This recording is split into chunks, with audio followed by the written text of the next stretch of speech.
Olha, eu acho o desempenho do Paulo Guedes deplorável. Ocorre que eu acho que o presidente pretende atribuir aos governadores tanto as mortes como a fome, o que é um escândalo. Acho que tem de ver se ataque à saúde pública, se desrespeito à vida é causa para impeachment. Se for causa para impeachment, ele deve sofrer impeachment. Olá, seja bem-vindo a mais uma entrevista do UOL. Eu sou Guilherme Maziero, repórter de política aqui em Brasília. Hoje a gente entrevista a ex-presidente Dilma Rousseff, foi presidente da República entre 2011 e 2016, até ser destituída do cargo por um processo de impeachment, e antes de exercer as funções de ministra-chefe da Casa Civil e ministra de Minas e Energia do governo Lula, também do PT. Quem participa dessa entrevista comigo é o Leonardo Sakamoto, blogueiro do UOL, lá em São Paulo, e a gente está fazendo à distância, seguindo as recomendações da OMS, para evitar a proximidade nesse período de coronavírus. Então, o Sakamoto está em São Paulo, eu estou em Brasília e a presidente Dilma está em Porto Alegre. Presidente, primeiro agradecer a senhora por ter aceitado o convite, participar da entrevista com a gente. E a senhora que faz parte do grupo de risco do coronavírus, como tem se cuidado nesses dias? Tem mantido contato com os netos? Tem feito isolamento? Primeiro, eu queria cumprimentar o Sakamoto e você e dizer como eu acho que é importante a gente discutir essa questão do coronavírus hoje, porque uma das formas de lutar contra esse vírus é nos informar, discutir e assumir posições. Bom, eu sou, de fato, do grupo de risco. Eu sou uma pessoa que tenho mais de 70 anos, tenho precisamente 72 anos. E eu não tenho tido contato com os meus netos, a não ser de forma virtual, né? Tanto por WhatsApp, pelas imagens, como também, eventualmente, por esse método Zoom também. Então, tem sido algo muito difícil, porque você sempre quer, principalmente com o neto, eu não sei quem disse, você sempre quer. Neto é algo que você tem de segurar, colocar no colo e beijar bastante, apertar um pouco, até eles reclamarem da avó.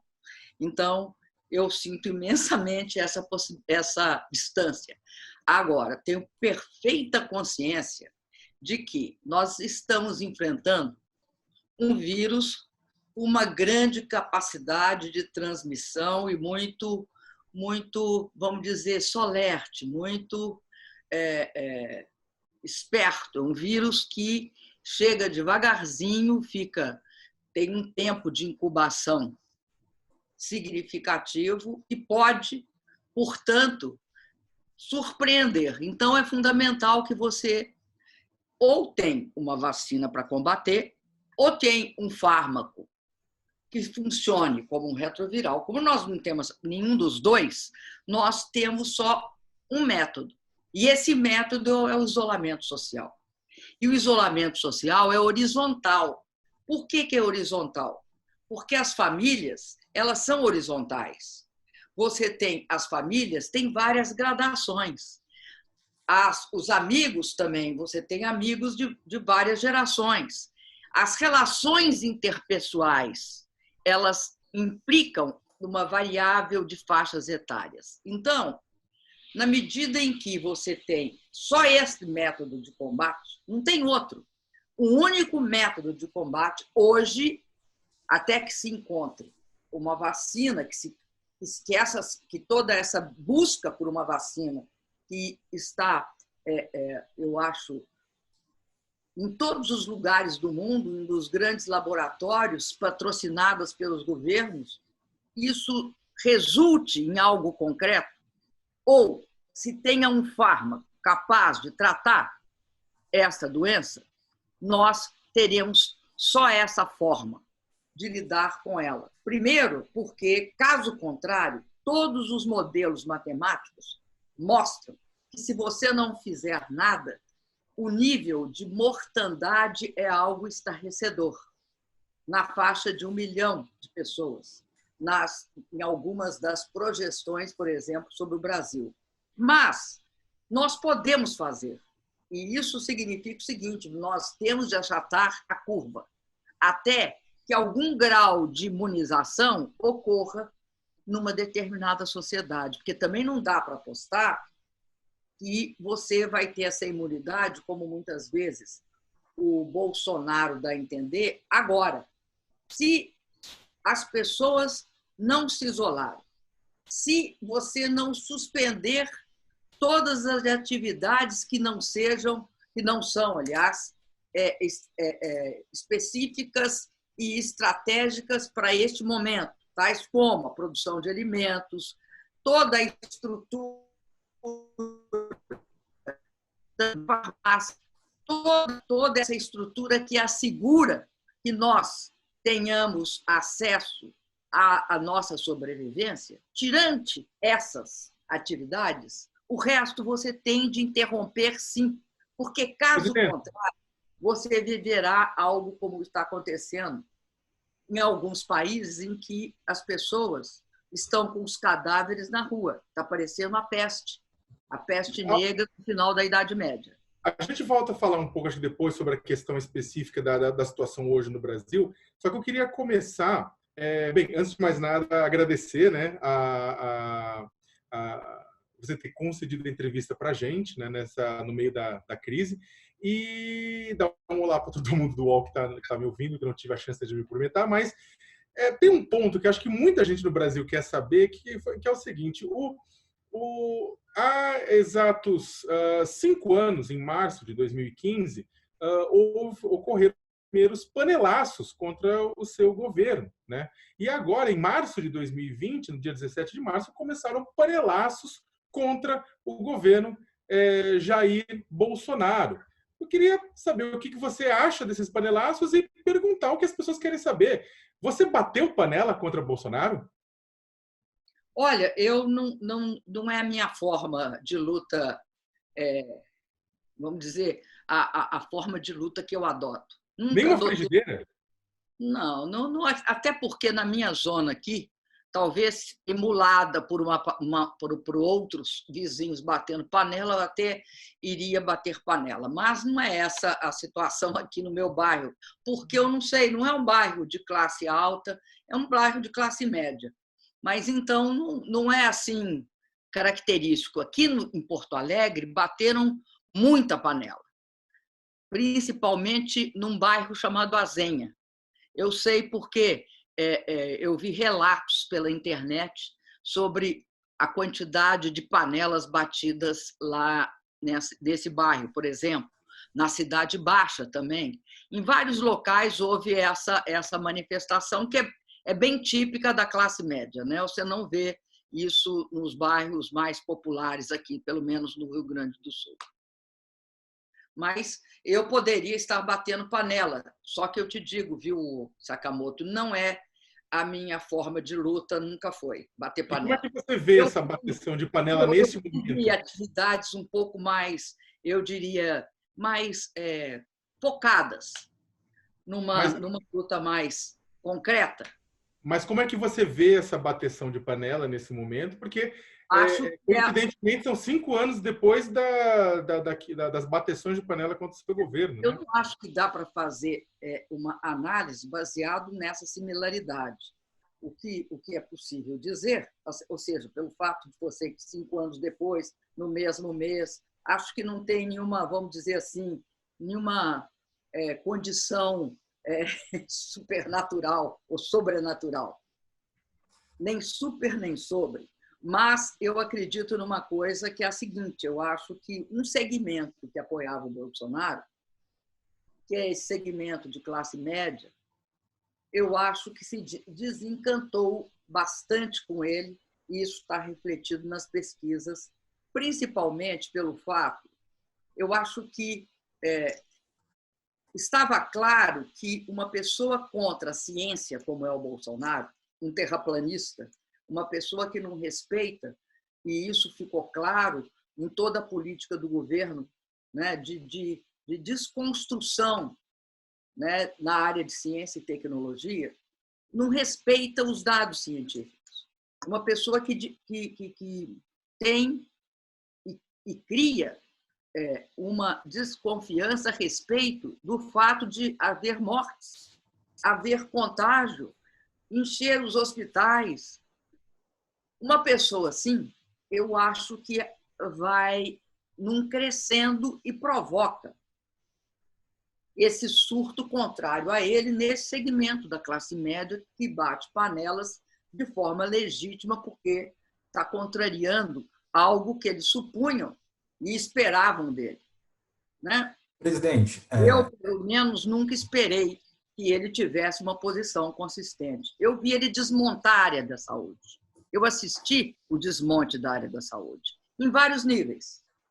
E acho que nós não protestamos o suficiente quando ele expulsou os 11 mil médicos cubanos, que, somados aos demais, totalizava 18.280 ou 240 médicos, que atendia, de acordo com a Organização Mundial da Saúde, cada médico atende 3.500 pessoas por ano, atendia os 63 milhões de brasileiros na atenção básica.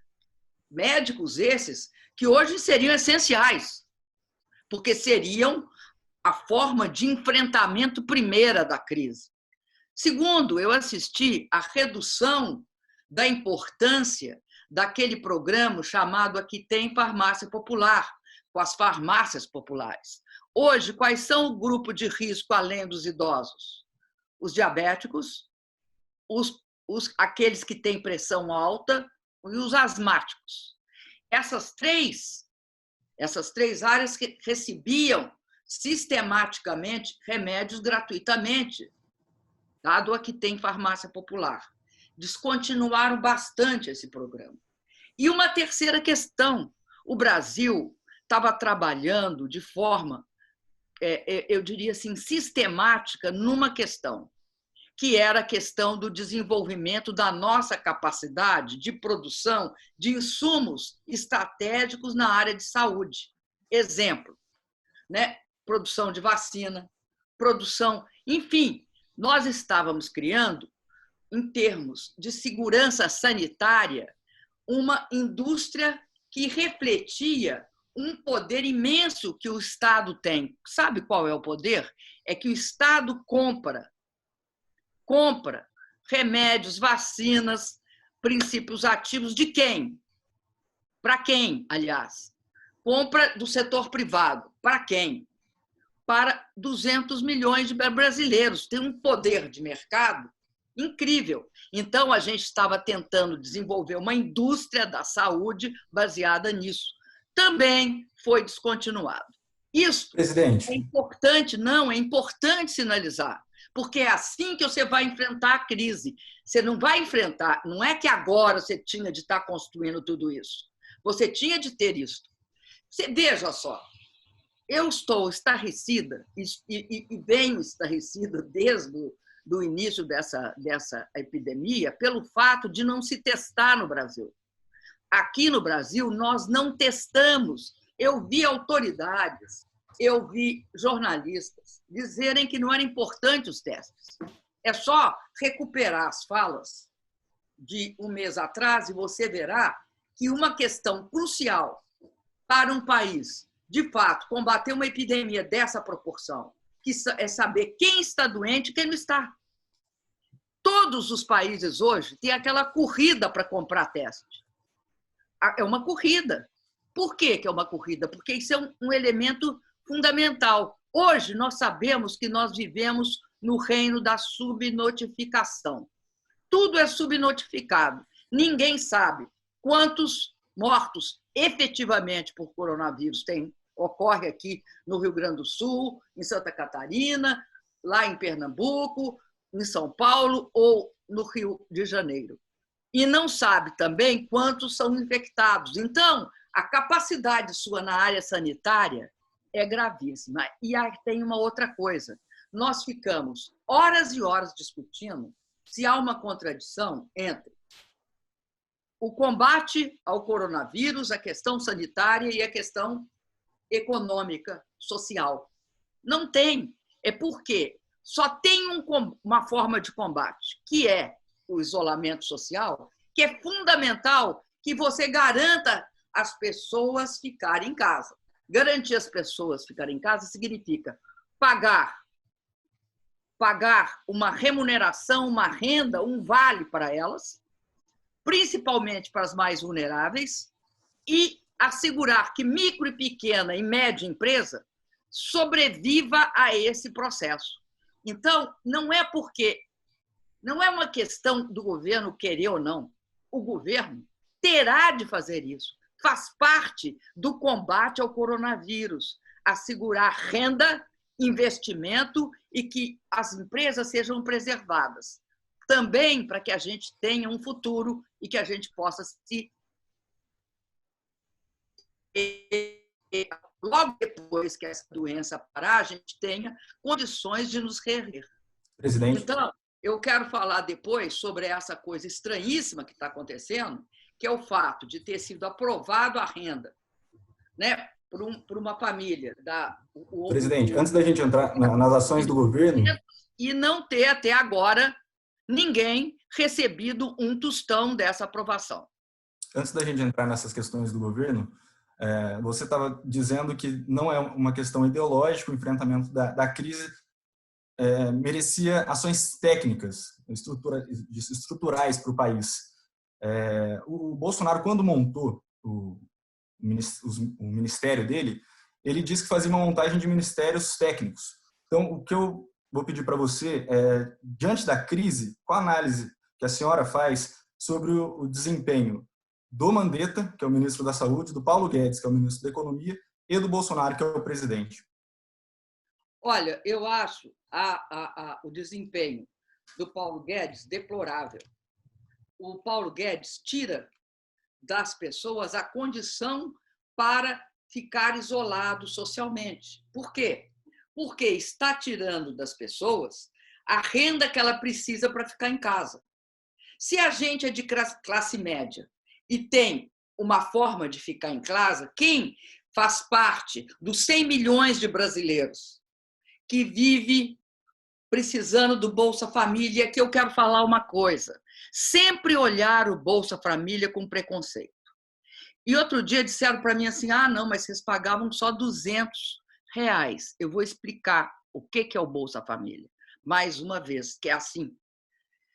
As pessoas que ganham e recebem Bolsa Família, elas trabalham. O Bolsa Família é uma complementação de renda, por isso que era 200. Agora, para a pessoa ficar em casa, ela tem de ter aquilo que a lei determina que é o salário mínimo, ou seja, aquilo que o Brasil considera que é o mínimo que deve ser pago para uma pessoa poder sobreviver durante um mês. Então, tudo bem, a gente propunha R$ 1.045. Acabou conquistando 600 por pessoa do casal, daria 1.200 por família, perfeitamente. E numa família uniparental, geralmente dirigida por mulher, ela receberia 1.200. Perfeitamente. Isso está claro, foi uma conquista, a Câmara aprovou, foi algo que não foi de um partido só, foi toda uma ação de aprovação dentro do Congresso brasileiro. Muito bem, o senhor Paulo Guedes e o senhor Onyx Lorenzoni e o governo Bolsonaro não pode alegar que tem dificuldade em pagar. A gente pode dar um passo a passo, porque quem criou o cadastro único foram os governos do presidente Lula e o meu, que continua desenvolvendo. E construímos um cadastro que abrangia 77 milhões, um pouco mais, de pessoas. Precisamos chegar a 100 mil? Então, conseguiremos chegar a 100 mil. Não tem problema. O sistema de cadastro, tá, existiu, foi feito pelo banco, aliás, pela Caixa Econômica, pelo banco, o Banco do Brasil participava também, e ele engloba todos os cadastros, inclusive o do SUS. Então, tem como pagar, e tem como pagar celeremente. Tem como pagar num esforço de gestão. Então, você me diz o seguinte, tem gente que não tem o que comer, porque já acabou o que ele tinha de reserva. Tem gente que não tem porque perdeu o emprego antes. Então, tudo isso tinha de ser tratado com uma urgência, que é aquela urgência da fome. E aí eu vou entrar no ministro Mandetta. Eu acho que o ministro Mandetta é o mais racional deles. Tem tomado várias iniciativas corretas, inclusive ele defende o isolamento social, propriamente dito.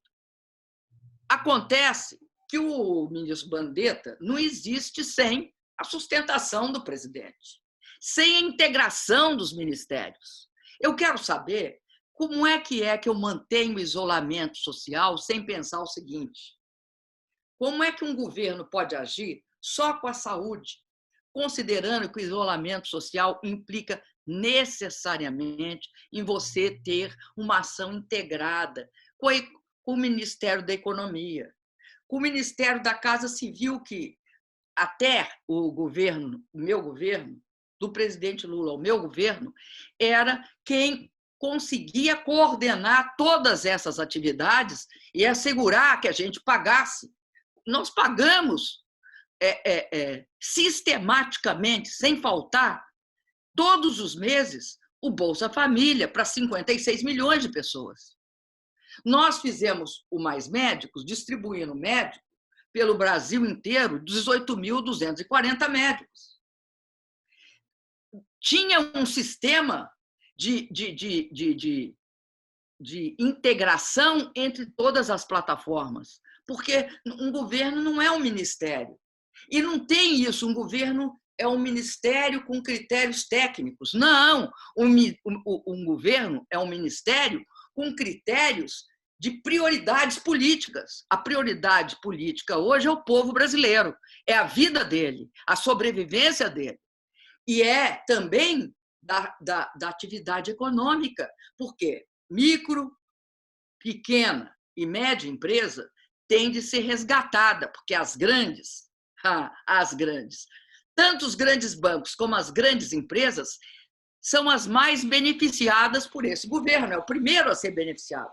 Já chegou a eles, o dinheiro já chegou a eles. Enquanto isso, micro, pequeno e média, não. O padeiro, como é que chama? A cabeleireira da esquina, a moça da unha, ninguém não vai ter dinheiro no dia seguinte. Agora, você me diz que isso é uma questão que não é do Ministério da Saúde?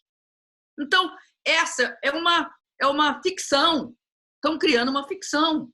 Eu acho que o ministro Mandetta é aquela andorinha que está voando direitinho, mas não faz verão.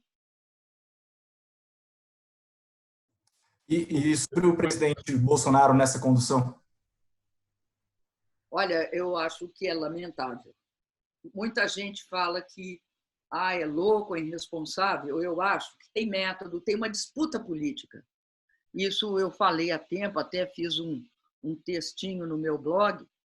Eu acho que tem método. E o método nesse desvario, é claro, é uma disputa política. Ele olha os governadores, porque qual é outro grande instrumento de atuação que é impossível um governo federal não ter? É a relação com os estados e os municípios. Sem essa relação, você não chega na ponta. E essa é uma relação de cooperação, não de disputa. Ocorre que eu acho que o presidente pretende atribuir aos governadores tanto as mortes como a fome, o que é um escândalo. É algo, eu acho assim, não é triste, porque isso não é só triste. É algo que tem de provocar em cada um de nós uma grande indignação. Ele tinha de estar sendo parceiro dos governadores. Não interessa se um governador vai disputar com ele a presidência da República em 2022. Não interessa que ele encontre, de uma forma, eu acho assim, até doentia, inveja ou ciúme de um ministro que está saindo melhor. é algo que ele tinha de trabalhar não do ponto de vista da competição, mas da cooperação. Ou é harmônica essa cooperação? Precisa dos governadores. Os governadores estão fazendo um esforço, cada um no seu estado, com grandes dificuldades, porque não tem a cooperação do governo federal. Então, eu acho que, politicamente, o que ele tenta, de uma forma tosca e grosseira, é transferir para os governadores responsabilidades. A responsabilidade é dele.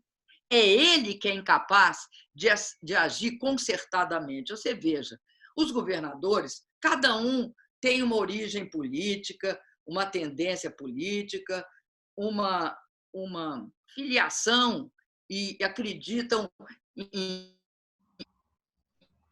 processos diferentes. Todos eles estão agindo de forma cooperada, uns mais com uma atuação mais intensa, porque, inclusive, a doença ela ocorre de forma assimétrica no território nacional, né? Não é igual em todos os lugares, mas eles estão agindo ali, tentando impedir que haja aquela concentração de pessoas doentes e mesmo de pessoas em estágio final, em busca de leitos de hospitais, de UTIs, de máscara, de respiradores, e nós sabemos que é uma imensa dificuldade no Brasil, porque a área da saúde, desde a PEC, a chamada PEC do teto dos gastos, ela foi enquadrada naquilo que não era enquadrada antes. Antes você não podia contingenciar a área da saúde sem cumprir o mínimo constitucional. A partir da PEC, você pôde, aliás, contingenciar a área da saúde. Então, não é possível não ver que, nesse momento, cessa tudo o que a antiga musa canta. Cessa tudo, tem de gastar dinheiro e ajudar de forma cooperada os governadores. Agora, se alguém toma uma posição em que ele acha que, de forma absurda, que não é necessário o isolamento, o que vai acontecer? Vai acontecer Milão. Conhece Milão? Milão, o prefeito achava que não precisava de fazer contenção. Vai acontecer o quê? Estados Unidos. Quem é que achava que não precisava de fazer contenção? O Trump. O Trump, até outro dia, falava que ele reabrir a economia na Páscoa. Hoje, ele está diante do fato que tem 1.169 mortes num dia. Este fato vai precisar de mortes para o Bolsonaro parar de todo dia de manhã defender o fim do isolamento social. Já é difícil para a gente convencer toda uma população, e isso que a população brasileira, a gente tem de dar os parabéns. Nessas pesquisas está dando que 82% da população considera que deve ficar em casa. Entende por que tem de ficar em casa. Presidente, pelo que você está colocando e enumerando, né, o presidente Bolsonaro ele vem ao longo da crise causada pelo coronavírus, vem cometendo crimes de responsabilidade. Ele é acusado de cometer crimes de responsabilidade, inclusive de atentar contra a saúde pública, como você está falando, por defender o fim do isolamento, né, o que ele chamou de isolamento vertical, né? Agora, ele deveria ser alvo de impeachment, porque a oposição, não estou falando do Congresso Nacional, mas uma parte da oposição no Brasil tem defendido o impeachment de Jair Bolsonaro. A gente gostaria de saber se, na sua opinião, ele deveria ser alvo de impeachment e se ele termina o mandato em 2022. Sakamoto, deixa eu te falar uma coisa. Você vê como é que essa questão do impeachment é uma questão absolutamente de acordo com certos humores que não são aqueles da legalidade. Eu sofri um impeachment sem crime de responsabilidade. Eu fui acusada de praticar algo que todos os presidentes antes de mim tinham feito e eu tinha feito também no primeiro mandato, e não tinha sido crime.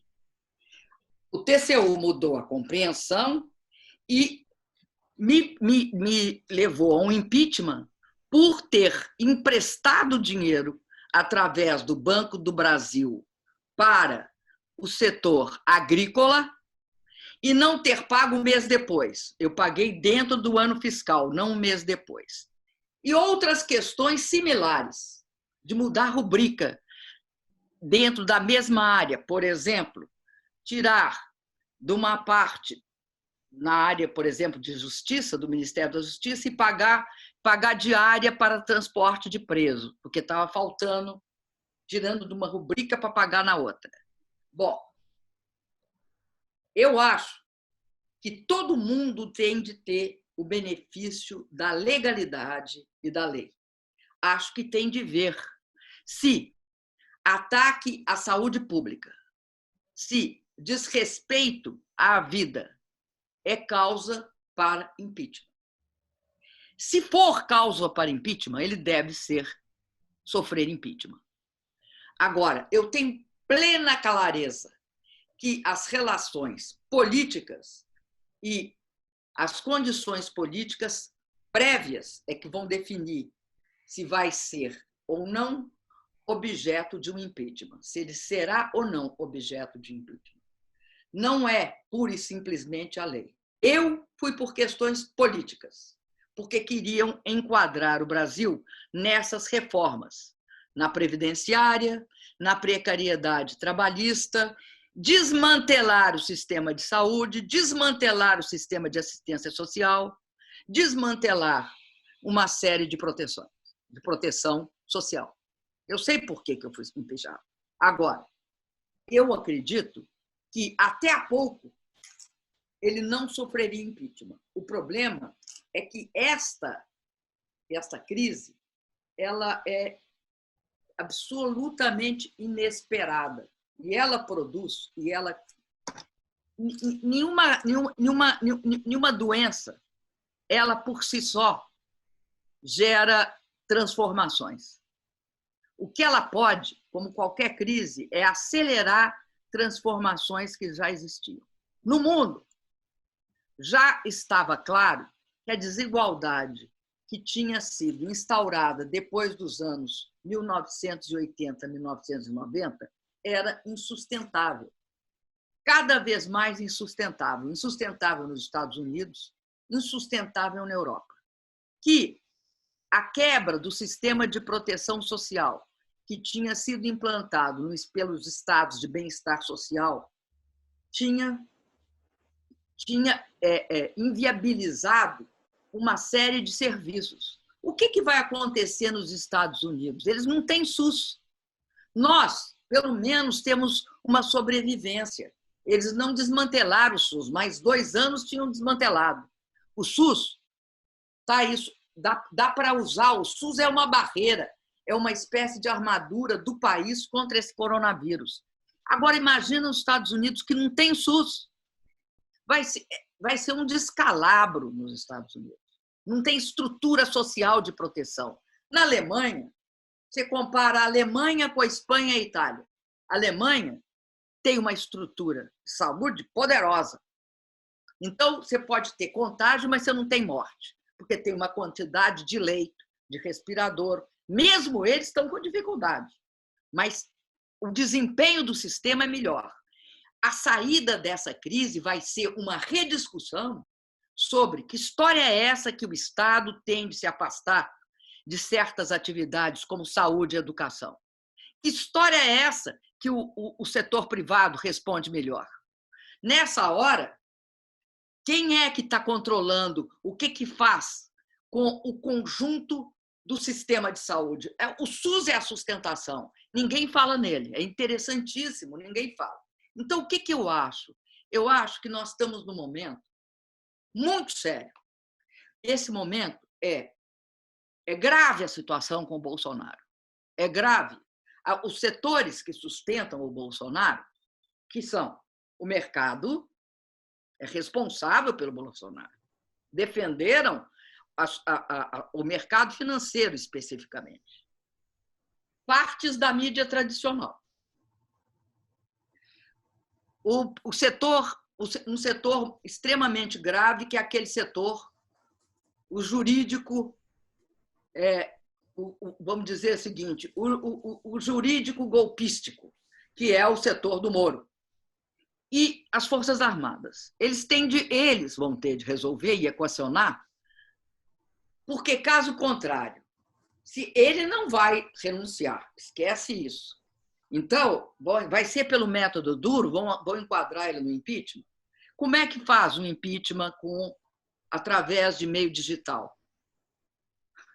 É engraçado porque eu fui julgada no Supremo, meu impeachment foi julgado no Supremo, recurso, digitalmente. Agora, você acha que é possível tirar um presidente legitimamente eleito num Congresso digital? Não sei, talvez. Depende do que ele faça. E depende das forças que o sustentam façam. Então, eu acho que se quer discutir de forma séria o que fazer com Bolsonaro, primeiro tem de discutir um jeito de impedir que ele ameace a saúde da população. Primeira coisa, impedir. Ele não pode fazer o que ele está prometendo há dias. Ele falou que fará um decreto, ele ameaça todo dia isso. Eu farei um decreto acabando com o isolamento social. Esse decreto, primeiro, tem de ter, né, as instituições vão ter de barrar isso, Supremo, Congresso, e vai ter de ver o que faz com ele. Agora, este é um problema que tem de ficar claro as responsabilidades. Porque eu vou te falar o que eu acho que é responsabilidade. Você sabe o dia que eu tive assim, a maior tristeza? Eu tive várias tristezas, mas uma das maiores foi o dia que expulsaram os médicos cubanos. Porque eu sabia, tinha 700 municípios no Brasil. O Brasil tem 5.570, eu acho, municípios. Posso ter dando um número errado, porque faz tempo que eu não falo esse dado. Mas desses todos os municípios que existiam, sabe que tinha 700 que nunca tinha tido um médico. Quando veio o programa Mais Médico, não tinha um único médico. Departamento Sanitário de Saúde Indígena não via médico há anos. Então, a estrutura de proteção, toda a estrutura de proteção era reforça o sistema básico de saúde. Só tem um jeito. O Brasil tinha 1,9 médicos por 1.000 habitantes. O Uruguai e a Argentina têm 2,5. Cuba podia mandar médico porque tem 6 por 1.000 habitantes. O sistema de saúde europeu ele tem um número de médicos bem maior, acima de 3, eu acredito. Eu não lembro mais de cor, antes eu sabia. Acontece que o Brasil não tem isso. Nós vamos enfrentar com subnotificação, e aí a imprensa tinha de um dia, todo dia, de perguntar, e os testes? Eu entendo que a OMS fale todo dia, teste. Você precisa de teste para saber como agir. Então, eu te digo uma coisa com muita força.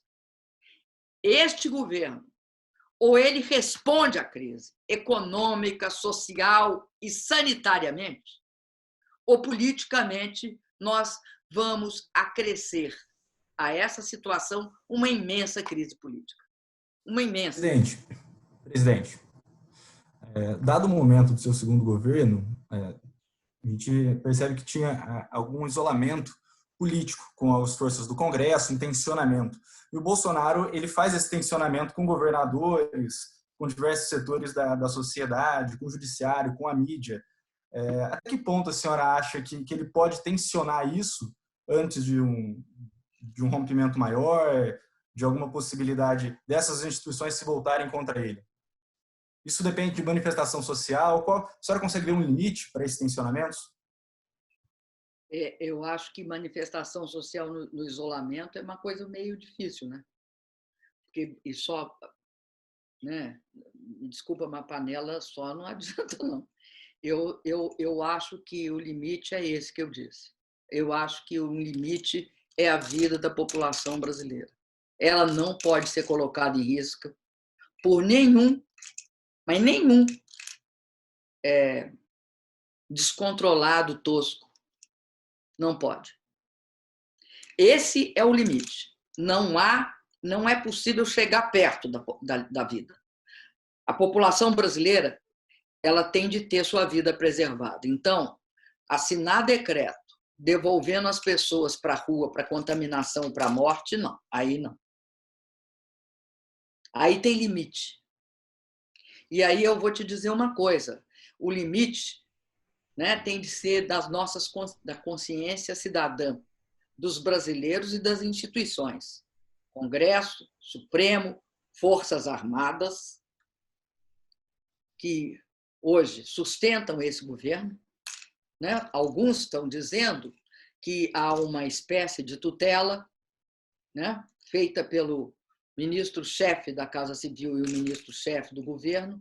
Enfim, cada um vai ser chamado à sua responsabilidade perante a história, o país e a nação.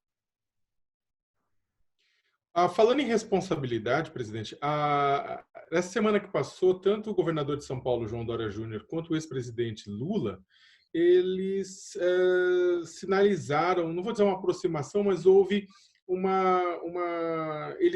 eles trocaram, não trocaram mensagem, mas fizeram postagens no Twitter, o presidente Lula reconhecendo ações do Dória, o Dória reconhecendo que está todo mundo no mesmo barco agora. Como é que você vê esse movimento?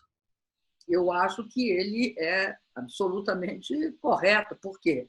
Porque nós todos estamos no mesmo barco e acho que, de fato, tanto o governo Dória como vários outros governadores, eu acho que os governadores em geral, com uma exceção só, que é de apoio ao Bolsonaro, todos os governadores têm tido uma ação de preservação da saúde, da vida e das condições eu vejo os governadores inteiramente preocupados com a vida e a sobrevivência do povo brasileiro. O governador Dória e o Witzel entram os dois? O governador Dória tem sido o objeto maior dessa ira do Bolsonaro, porque é lá em São Paulo que está, eu acho, a mais forte epidemia e os maiores problemas, e ele tem enfrentado. Então, é nessa medida que você se encontra, independente das suas diferenças e das suas eventuais divergências, que você se encontra num outro patamar. Aí você reconhece todos aqueles que estão no mesmo barco, no sentido que defendem o país e defendem o povo do país. Então, é nesse sentido que as pessoas se encontram, e se encontram no sentido de não admitir aquilo que nós estávamos falando, que se ultrapassa um determinado limite. Não se pode aceitar. Né? Perante todos nós, perante nossos filhos, nossos netos, perante o futuro do país, você não pode colocar a população... Uma coisa é absolutamente imperdoável. Não se pode colocar a população e a saúde e a vida em risco. Senão, nós perdemos todos os princípios de civilidade. Nós perdemos o princípio básico, que é o princípio da humanidade. A gente perde aquilo que justifica, que faz com que cada um de nós tenha lutado a vida toda, que justifica as suas ações, que é a defesa daquilo que é intrinsecamente humano, da nossa civilização nesse planeta. Não é possível isso. Presidente, a senhora falou um pouco das medidas que o Bolsonaro adotou diante dessa crise, que já atendeu... Eu estou achando difícil, viu, essa coisa de não repassar os R$600. Eu quero saber da senhora, o governo já tem aí um gasto estimado em acima de 200 bilhões na crise. O que eu preciso saber da senhora é se esse valor que eles estão usando, a divisão que eles fizeram desse valor é suficiente. O presidente da Câmara, Rodrigo Maia, faz críticas, diz que são medidas atrasadas, deveriam ter sido tomadas mais rápidas, de maneira integrada. Dessas medidas especificamente sobre o coronavírus que o Bolsonaro tem tomado, como que a senhora avalia elas? Esses anúncios. Primeiro, são medidas que estão atrasadas e nem foram tomadas ainda. E a cada vez ele toma as mesmas medidas, mudando a forma de divulgá-las. Agora, sobretudo, é o seguinte: nós vivemos um momento em que o nível de problema e o nível de restrição fiscal que existia em todos os países ocidentais, vamos falar dos ocidentais, ruiu. Eu não sei se você acompanhou, mas e eu não quero me referir só à medida fiscal dos 2 trilhões de dólares aprovados pelo Congresso americano. Eu quero referir a uma fala do Paulo, que é o CEO, que é o diretor do Fed, do Federal Reserve. Ele disse: eu vou usar a máquina para imprimir dólares, sem limite. É óbvio que nós não temos dólar para imprimir sem limite, mas é óbvio que isso é uma sinalização. É uma sinalização quando a mesma coisa acontece no Reino Unido, na França, na Espanha, que acontece em todos os países. Então, o que eu acho que está acontecendo?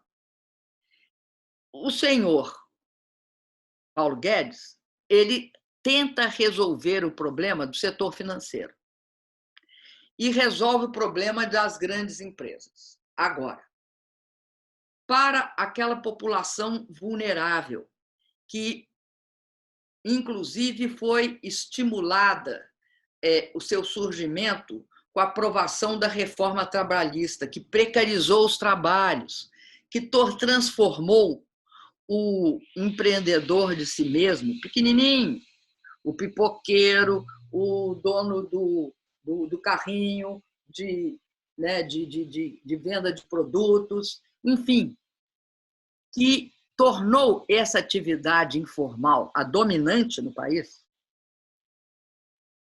Esse pessoal não tem do que viver no dia seguinte. Ele trabalha hoje para comer hoje e um restinho amanhã. Aí trabalha amanhã e continua nesse ciclo. Ele precisa, para ficar em casa, para não se contaminar, a dona do boteco, a dona do barzinho, o homem que tem a oficina, todos eles têm de sobreviver. E isso é ontem. Ele vai ser, se você olhar os recursos que ele coloca, ele não vai querer que um pequeno dono de negócio vá no banco e assuma uma dívida, porque ele não vai ter como pagar, não tem atividade econômica. Então, ele tem de ter condições de pagamento. Por isso que o PT fez várias propostas no sentido, dá um tempo para ele pagar depois. Uma parte ele tem de pagar os funcionários, porque senão esse funcionário que trabalha lá, que ganha até R$3.000, não terá do que viver. Por isso que nós fizemos esse conjunto de propostas. Ninguém demite ninguém. Se assegura para o pequeno e médio, aliás, para o pequeno e micro, que se assegura o pagamento integral dos salários. Se você não fizer isso, você não terá a sobrevivência. Outra coisa. Qual o país, qual o maior produtor de álcool do mundo? Um deles somos nós. Outro, talvez, os Estados Unidos. Mas eu acho que nós ainda estamos na frente deles. Por que ninguém discute uma farta distribuição de etanol, hein? Para se transformar em álcool gel? Por que não se discute isso? Por que não se discute que o sistema industrial brasileiro tinha de fazer uma certa reconversão, produzir equipamentos, máscaras? Como é que as pessoas vão ter acesso à água, hein? Como é que você faz se você nem água tem? Aí você vai pegar Carro-pipa. Eu quero dizer que eu não estou falando de carro-pipa, porque eu nunca vi um carro-pipa, eu nunca fiz nada com carro-pipa. O meu governo, nós tivemos 5 anos de seca pesada. Uma parte, nós fizemos 1,5 milhão de cisterna no semiárido nordestino, né, para as pessoas captar quando chovesse a água da chuva. Mas, quando não tinha água, nós levamos carro-pipa. O Exército Brasileiro, nós compramos carro-pipa para o Exército Brasileiro. Eles ajudaram a distribuir água por todo o semiárido nordestino. Eles têm know-how em água. Não se pode... Aí fala o seguinte, então não é álcool gel, não, mas tem de lavar a mão com sabão. Mas lavar a mão precisa de água. Então, e aonde não tiver água nas favelas? E aonde que... Você vai ter de levar carro-pipa, sim. Isso implica numa visão a respeito da vida, como ela é. Eu não posso ficar na televisão mostrando como é que lava a mão assim. Ó. Não posso fazer isso. Eu tenho de levar água. Para uma parte da população brasileira, você tem de levar água. Nós tivemos de enfrentar isso comprando carro-pipa. E mais, em todo o semiárido nordestino, as prefeituras têm carro-pipa. Todas as prefeituras abaixo de 50 mil habitantes. O governo federal deu uma moto-niveladora, uma retroescavadeira, um carro-pipa e uma pá carregadeira, entre outras coisas. Deu. Para quê? Para dar condições e estrutura para esses municípios também se defender. Então, se tiver problema de água, nas periferias das capitais, tem de levar água. Porque a condição básica para você não ter contaminação é água. Se não vai etanol, então vamos de água. Presidente, tocamos em obras, né? A gente está começando a caminhar para o final da nossa conversa, mas tocamos em obra e aí eu queria aproveitar para puxar um ponto. Posso falar só uma coisinha sobre alimentação escolar? Diga. Nós saímos do mapa da fome da ONU em 2014. E quando nós saímos do mapa da fome da ONU, a ONU fez uma cerimônia, uma discussão e tal e coisa. E eles levantaram todas as políticas que tinham sido fundamentais para a gente sair do mapa da fome da ONU. Uma delas é 43 milhões de merenda escolar para 43 milhões de crianças, né? 43 milhões de crianças que receberam merenda escolar, como sendo um dos fatores principais para que você não tivesse fome no Brasil. Se você acabasse com a fome. As escolas estão fechadas. A primeira coisa que nós propusemos, que o PT lá no Congresso propôs, foi que houvesse a distribuição de merenda escolar. E não está havendo. Nós vamos ter efeitos deletérios dessa crise sobre as crianças. E mostra também a absoluta incúria e incapacidade do governo federal de gerir isso. Presidente, durante o governo Lula, durante o seu mandato, houve muitas críticas a respeito dos investimentos que estavam sendo realizados para a Copa do Mundo, né? Inclusive, uma parte da oposição ao seu governo falava assim, poxa, o dinheiro que está indo para o estádio devia ir para o hospital. Ironicamente, agora, durante a crise do coronavírus, alguns estádios de futebol estão sendo transformados em hospitais de campanha. Você acha que foi um investimento equivocado ou que deveria ter ido realmente para o hospital? Ou acha que foi um investimento correto? Olha, eu acho o seguinte, você não escolhe se você vai ter uma Copa do Mundo ou você rejeita a Copa do Mundo. Nós tivemos ganhos com a Copa do Mundo. E essas são estruturas que são benéficas para uma sociedade. Você pode transformá-las no que você quiser. Essa questão da Copa do Mundo e da discussão da Copa do Mundo é uma discussão interessante você levantar. Sabe por quê? Que falaram assim, que a gente tinha de adotar o padrão FIFA. Ora bolas, o padrão FIFA é aquele que prendeu todos os caras da FIFA por desvio de recursos? É esse? Porque naquela época era que a FIFA era uma maravilhosa gestora. E nós passávamos brigando o tempo inteirinho com a FIFA, que exigia coisas que nós não concordávamos. Agora, a imprensa toda ficava com a FIFA e pedia que nós usássemos o padrão FIFA. Eu achei interessantíssimo quando a direção, e principalmente aquele senhor suíço que brigava com a gente, foi preso por desvio de fundos. Então, eu só queria falar isso porque eu sofri muito naquela época. Vou te dar um exemplo. Nós não fizemos os aeroportos por conta da FIFA só.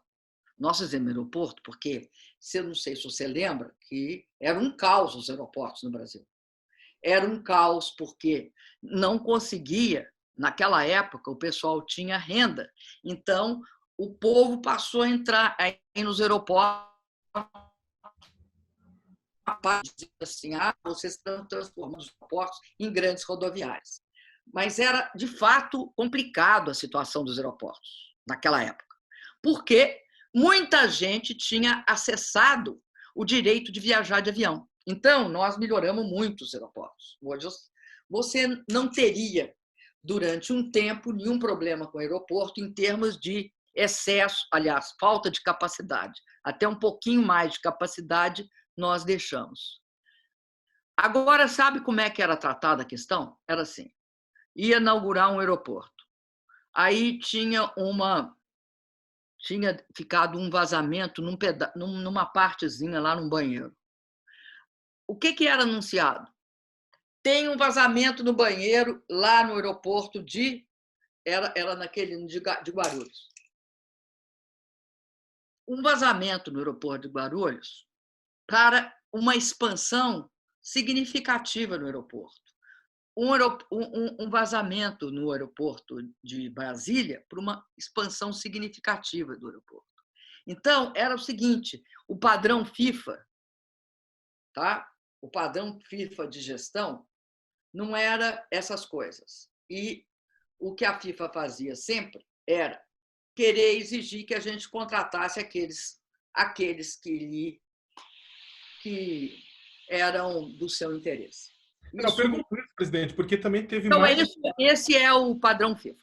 É que teve mais estádios construídos também do que o Brasil construiu muitos estádios, o pessoal colocou. Então, o que você está colocando é que isso foi uma pressão da FIFA nesse sentido. Porque, na verdade, a crítica, eu não estou nem pegando por parte da imprensa... Os estádios não eram para ser construídos com dinheiro público. Não eram. Por que os estádios acabaram sendo construídos uma parte com dinheiro público? Não era, não. Os estádios eram para ser construídos com o setor privado. Ocorre que chegou a Copa e o setor privado não construiu os estádios. Então, uma parte, o governo teve de entrar. E eu não estou falando só do federal, não. Os governos regionais. Né? Muitos estádios eram os regionais, não é do governo federal. A grande maioria. O governo federal, se entrou muito, entrou em 1 ou 2.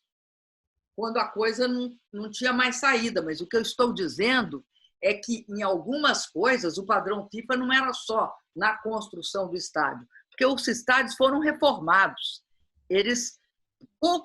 Eu acho que quase nenhum estádio, não conheço, não lembro de nenhum estádio que a planta saiu do nada, mas não tem cabimento nós ficar aqui discutindo aquilo. Não tem cabimento. O do Corinthians mas não é essa a questão. A questão era mais sobre... O Corinthians também não é. O Corinthians... Não, deixa para lá o Corinthians. Não, que a questão de prioridade de investimento, por isso que eu citei isso, não foi para discutir os estádios do futebol brasileiro. Era mais a questão da priorização do investimento, né? Por isso que você agora você vai transformar todos esses estádios? Está sendo transformado, né? Vai ter de ser. Porque eu acho que nós não temos, ninguém tem estrutura para aguentar o pico da crise, né? Por isso que você não tem essa estrutura, não tem leito suficiente. Guilherme? Isso que a China constrói hospital em 15 dias, né? Presidente, a gente está com um tempo um pouco apertado, mas acho que cabe mais uma pergunta. Tentando traçar algum paralelo no governo da senhora com o Bolsonaro? Se isso... Eu peço que não, viu, meu querido? Essa não. Mas na condição de ex-presidente, como a senhora chefiou o país eleito para isso, tem uma frase que tem um paralelo interessante, e eu queria entender da senhora se a senhora concorda com esse paralelo ou não. A última entrevista que a senhora deu para o UOL, no ano passado, a senhora disse que houve uma grande interferência e manipulação, principalmente da mídia tradicional, que praticamente convocava as manifestações contra você. Isso a senhora disse para a gente do UOL. O presidente Bolsonaro, 2 semanas atrás, ele disse mais ou menos a mesma coisa, que o Jornal Nacional e a TV Globo convocavam panelaços contra ele. Olhando essas 2 frases, o que eu queria entender, assim, a mídia atua contra os governos? Tem uma distinção? A senhora que estava como presidente, que análise que a senhora faz disso? Eu vou te falar qual é a análise que eu faço. Mal eu tinha sido eleita presidenta da República, no meu 2º mandato, e um comentarista da Globo chamado Merval disse o seguinte: ela vai sofrer impeachment. Não sei se você sabe que a lei é clara, impeachment só pode ocorrer ao longo do mandato em questão. Portanto, eu tinha acabado de ser eleita. A não ser que ele tivesse uma bola de cristal,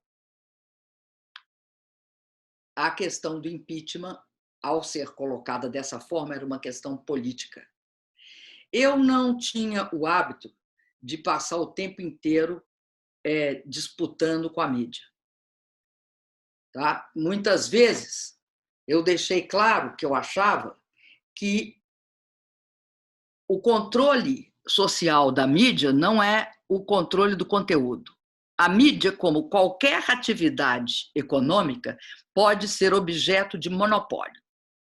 Controle vertical da mídia é objeto. Há muitos anos, nos Estados Unidos, de impedimento. Você não pode deter nacionalmente uma quantidade determinada de meios de comunicação. Então, isso é outra coisa. Agora, eu quero lembrar também que pediram minha renúncia antes de abrirem meu processo de impeachment. Pediram minha renúncia. Presidente, mas a gente vê jornais pedindo para o Bolsonaro sair também. Ou seja, no 3º mês de governo,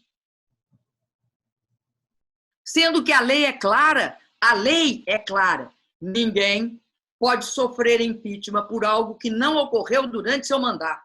Eu tinha 6 meses de governo, tinha 12 processos de impeachment. Se isso não é manipulação política, eu não sei o que é. E, aliás, você vai me desculpar, mas quem fez a pergunta, na medida da sua disfarçatez, foi o próprio Eduardo Cunha. Que quando? Porque o processo contra ele entrou em dezembro e ele foi só ser empichado, sofreu o impeachment dele, em setembro, se eu não me engano. Quando sofreu e foi retirado, perguntou: por que só agora vocês estão fazendo isso? Isso perguntou para os repórteres. Então, é o seguinte, no meu caso, querido, inaugurou-se um processo muito claro de desconstrução do meu mandato. Muito claro. O presidente Bolsonaro mais claro é o fato de que eu não tinha 6 meses de mandato e tinha processo de impeachment. Eu não tinha nem... todos os fatos que depois vão levar a que eles me levem ao impeachment não tinham ocorrido ainda. Houve, no caso da minha... e a história vai mostrar isso, uma promessa de vocês. Tire a presidente Dilma e faça as reformas e o Brasil vai virar um país ultra desenvolvido. E os investidores irão investir. Como se os investidores investem por isso. Mas a última pergunta rápida ainda sobre isso. Com essa afirmação do presidente Bolsonaro de que a mídia convoca atos da população contra ele, a senhora acha que ele está certo nessa afirmação? Olha, eu acho que ele que convoca. No caso dele, ele convoca os atos. E eu não acho que ele possa tratar a mídia como ele trata, com tamanho desrespeito pessoal e algumas vezes até de forma ofensiva e preconceituosa. Quando se trata de mulheres, eu posso não concordar com algumas das figuras que ele ataca. Eu não concordo com elas, divirjo delas, da forma como elas agem. Agora, isso não significa que ele está autorizado a xingá-las, a ter uma atitude de repressão e de represália, a ser absolutamente desrespeitoso, né? Quando se tratar, inclusive, de mulheres, né? Ele é de uma desfaçatez absurda. Mas outra coisa muito diferente é manter um padrão de relacionamento de desrespeito à liberdade de imprensa. E essa, meu querido, durante todo o meu mandato, eu respeitei. Eu nunca ameacei nenhum órgão de mídia de tirar propaganda ou publicidade ou coisa que o valha. Eu jamais tentei nenhuma forma de coerção igual ele faz. E nunca desrespeitei, pelo contrário. Sempre tratei de forma... Ou seja, o que seu órgão, você trabalha num órgão, né, de imprensa, o que seu órgão pensa é uma coisa, o que você faz é outra. Nunca confundir o órgão com a pessoa. Maravilha.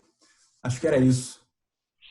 Sakamoto, eu agradeço a participação, principalmente da presidente Dilma, pelo tempo, por ter aceitado o nosso convite.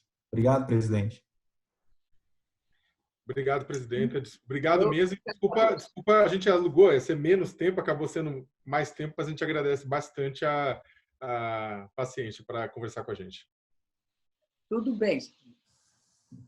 Obrigado. Foi um prazer falar com você.